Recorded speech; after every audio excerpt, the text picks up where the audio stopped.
Ever open your banking app and feel that slow, dull panic rise in your chest? You try not to flinch. You already know it's going to hurt. $73.50. That's what you've got left. And rent's due next week. You've been working, you've been saving, or at least trying to. But it's like every time you take one step forward, life knocks you 2 steps back. Unexpected bill, friend's birthday dinner, car repair. It's like your money disappears before you even get a chance to touch it. And you start thinking, and the most frustrating part, you're not lazy. You work, you budget, you try not to spend on dumb things. But still, you're broke. And no one really talks about this feeling, the shame, the invisible guilt that clings to you every time you have to say, I can't afford it. Like money is a moral scoreboard and you're already losing. But I want to say something right now. Something you probably need to hear. Not entirely. You weren't taught how money works. You weren't taught how systems shape behavior. You were taught to work hard, save, and be responsible, but never money moves. Never how banks profit off your ignorance. Never how inflation erodes your cash. Never how the game is rigged to keep you chasing crumbs while the top 1% multiplies their wealth in silence. You weren't taught that, and now here you are, broke, burnt out, and blaming yourself for not winning a game you were never trained to play. But listen closely. That's on you. Because once you wake up to how the money game really works, you've got 2 options. Or keep getting played by it. Let's start with the real reason you're broke. And it's not just low income. It's that your entire financial life was built to leak. Let me explain. From the moment you got your first paycheck, you were taught to think like a consumer. Ads everywhere. Buy this. Upgrade that. You deserve it. Little dopamine hits disguised as treating yourself. And then, credit cards, loans, subscriptions, the monthly payments trap. You didn't even realize it, but the system slowly taught you to exchange for, you want that new phone? $0 up front, just $35 a month for the next 2 years. You want to stream music, movies, games, food delivery? It's just $9.99 each. But add that up, and suddenly your paycheck disappears into 27 tiny holes every month.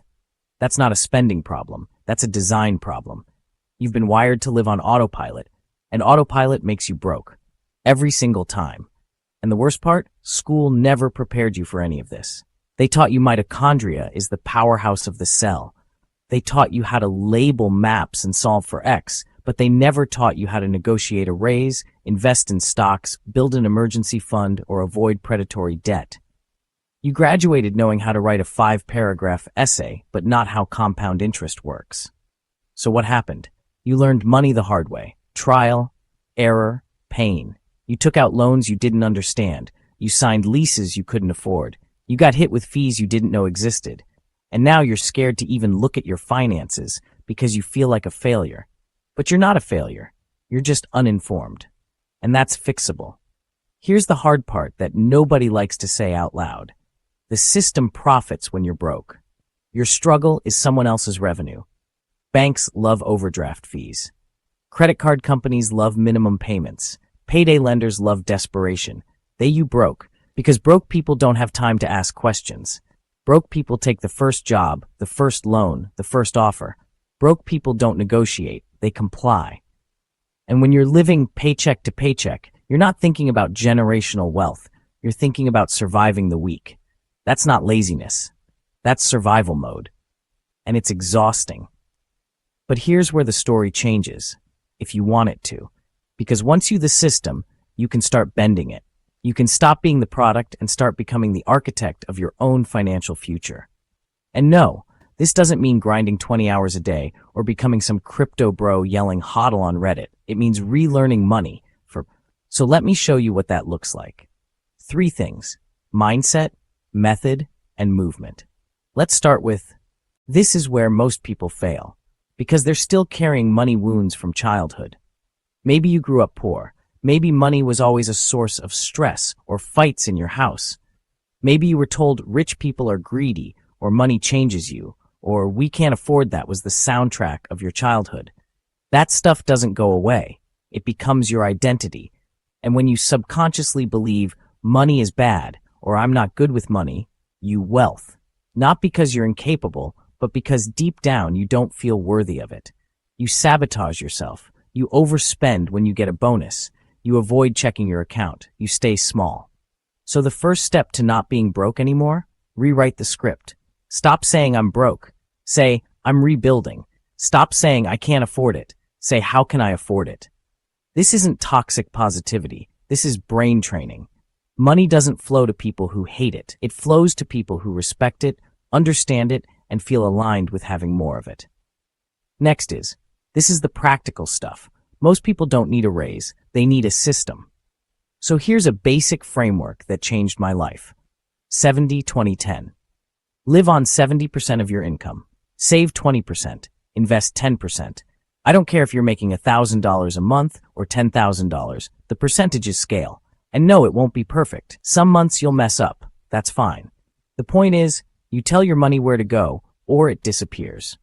Automate your savings. Invest in index funds. Build a $1,000 emergency buffer. These aren't sexy tips. They're habits. And habits beat hacks every time. You don't need a financial advisor. You need a Google Doc and the discipline to look at your numbers every Sunday. You don't rise to the level of your dreams. You fall to the level of your systems. Finally, this is about income. Let's be honest. You're not going to budget your way to freedom. Cutting Netflix is not going to make you rich. At some point, you have to measure. And this is where people freeze. They think earning more means getting another job or starting a business they hate. But movement starts with questions. What do people already ask you for help with? What skill could you learn in 30 days that others would pay $100 for? What problem can you solve online or locally? Maybe it's copywriting. Maybe it's design. Maybe it's tutoring, editing, coaching, coding, translating, flipping items, reselling sneakers, whatever. Money is everywhere, and your ability to earn is not capped by your employer. It's capped by your creativity, your consistency, and your confidence. You don't need to be the best. You just need to start. Skill stack. Add one income stream, then another. You don't need 7 right now. You need one that gives you breathing room. One that reminds you, I'm not stuck.